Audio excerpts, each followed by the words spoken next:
show. I hope that you're having a fantastic Tuesday because we are. And we're going to recap what happened last week inside the Music TT Reverb Experience 2022. And I want to welcome back General Manager of Music TT, Melissa Jimenez. Good morning. Good morning to you. How are you doing this morning? Alive and kicking, barely. You made it through. I made it through, barely. How did it go?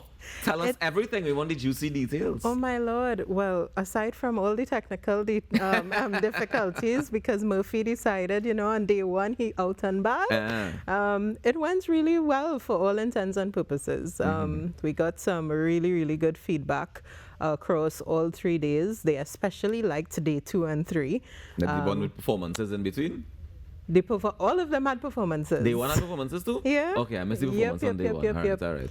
But yeah, so we just what stood out the most about days 2 and 3?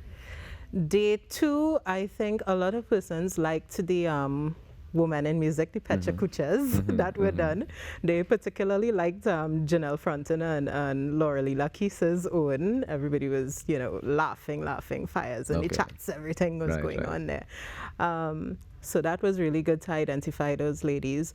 They loved DJ Danny's interview and College Boy Jesse. A lot of questions were firing to them as well in terms of their respective fields and persons wanting to get into those fields. So that was good. Friday, of course, the most amount of people had to tune into TikTok. They tuned into nothing else, they tuned into TikTok, right? And I think that presentation from him was really, really vibrant.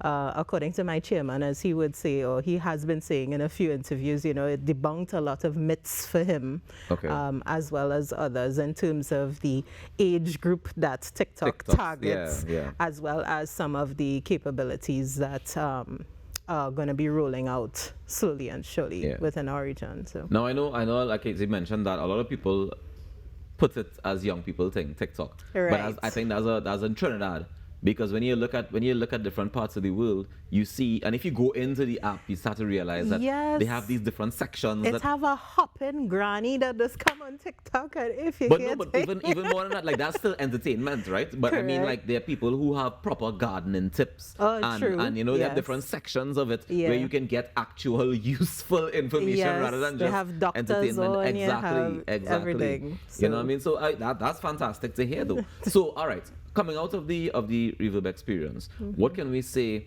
If you were to summarize it and say what we learned to take forward. So the buzzword of the 3 days was business. In that everybody, and we did not prep them in this way, form or fashion, everybody was saying, artists especially, you need to see yourself as a business. You need to build your brand. Until you start thinking of it that way and looking at it and treating it that way, then you're not going to move forward. You're just going to be a hobbyist that, just performing and doing what you love.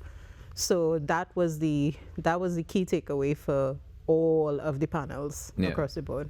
I mean, I've been to several of these Music TT conferences in the however long Music TT has been in existence, and oftentimes that is the takeaway: is artists need to focus on the business. Why do we need to keep repeating it so often? Because it's not being done. It's not? It is not. But we've seen artists, like the same people you mentioned just now, like College Boy Jesse, for example. We've seen College Boy Jesse enter this industry as a songwriter for the most part. Like he tried singing and it wasn't really working. He entered as a songwriter. He got through as a songwriter. And along the way, he honed his craft. He treated himself like a business. And then he took the next steps that he needed to take. And now he is where he is in the industry. He's won Soca Monarch. He's now one of the frontline singers for Roy Cape and the All-Stars. And he's put on his own productions and he's been doing his own, and he's been taking that step, right? And I know that's just one example. We've seen it happen to quite a few people along the way. But what is it that is challenging our artists to see themselves as a business? What is the challenge that's stopping it from happening? I can't say on their behalf what is the challenge per se. My assumption, based on what I've seen over the years, is that the music industry is very overwhelming. It has so many moving parts that they shut down.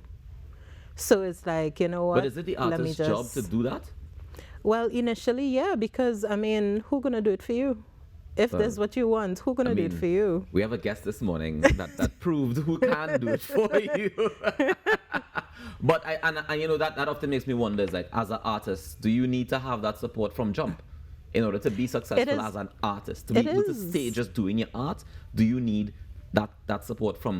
It is really good to get the support from jump, you know, and you know, not to encourage people jumping on the manager bandwagon, because you know they now come out, they have no song, they have no nothing, but they want to jump on the manager bandwagon, not understanding that you have to pay that manager, and we're paying 0% of what managers. is Let what, me start right? with that. We have plenty of booking agents and few managers, but that's a different conversation altogether. That is a totally different conversation. But I mean, if you have it, in most cases, is a momager, right, or the antager, as I find the other day, or a good friend or something that you somebody believe in you and believe in your music. Exactly. But at the same time, they have to be willing to tell you the truth, which a lot of them don't. So when they reach in front of the professionals and the professionals rip them apart, it's like, oh, that person have a vendetta against me. And that person don't take whatever. Yeah, that's a hater. Yeah. Not, you know, let me take away what this person So how do say we get our artists to that place of being able to take constructive criticism? How do we get them to the place? I think that's a personal choice. Is it? Do we need to? I mean, I often wonder, like, you know, we just working in the industry and being in the industry, and you see these different moving parts. Like you say, it has so many different moving parts, right? Right. But the minute anything is criticized, it's turned into that, oh, you're hating on me, you're fighting me down, rather than, okay, how can we do this together? How can I help you to be better without you feeling a how about it?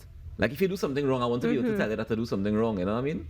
Well, I mean, so we have programs, I'm not going to call the names of the programs, these international programs that just come and basically lambaste you, right? And rip you apart in front of millions of people, right? Well, that's their show model. I don't particularly like that, right? Because you don't know who's standing in front of you, and you don't know what level of confidence it took for them to even be there. Right. And then when you rip them apart like that in front of the world, you know, that could do something devastating to them, right? They know what they sign up for. They know what they sign up for. That don't mean they could take it. Fair. That's just like the brethren that say, yeah, man, he could take Picong, and then when you see the Picong start to pass, they're like, oh, God, all you always on me, you know? He's up now. So I mean, constructive criticism is it, but then again, it comes back to you if you're willing to listen to what the people have to say. But does not separate the sheep from the goat, and the ones that make it from the ones that don't. Correct. People who can take that criticism and internalize it and move forward and grow from it. You know what I mean? So how, I don't know, I don't envy your position at all, you know, girl. Boy. But as Music TT though, what is your role in helping artists get to that next level? Is that a part of your role at all?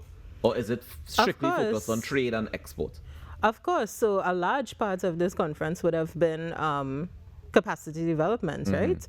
So we're here to give you the tools. We're here to guide you. And as I always tell everyone, I think my phone number is floating all over the eons right now.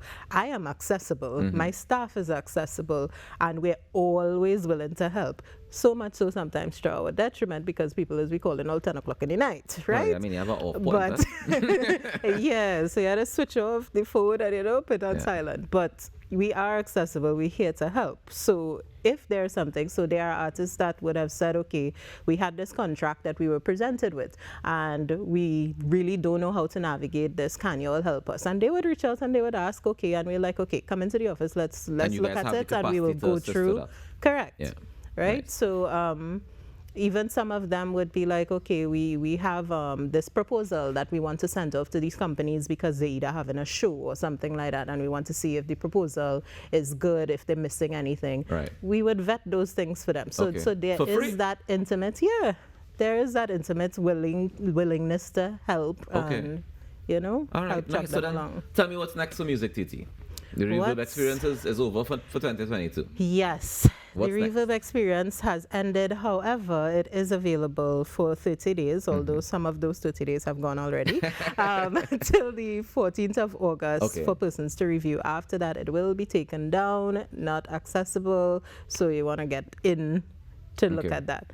And then coming up in the end of September, early October, we're looking at the Spotlight auditions, Spotlight program, as well as we will be reopening the Live Music District calls and the micro sponsorship offers for those persons looking at export-related initiatives in terms of travel. Right. And that's So- opening back up from September, October, you say? September, October. All right. The So we one- look forward to having you back when it's time Yes, for that. Of course. Amma, thank you so much for joining us this morning. Congratulations on the review experience. Thank you again. I think that the feedback has been great so far. And if you guys missed it, you can check it out. It's available on Music TT's YouTube page. Website. Music TT's website. It's available there, so you can head across and check it out. It's available until August 14th. August 14th, So make not sure the you get it. 15th. Not the 15th, the 14th, right? We take a quick break, and when we come back, we have one of the best examples of music management in Trinidad and Tobago to date. Stay tuned. You'll find out who it is.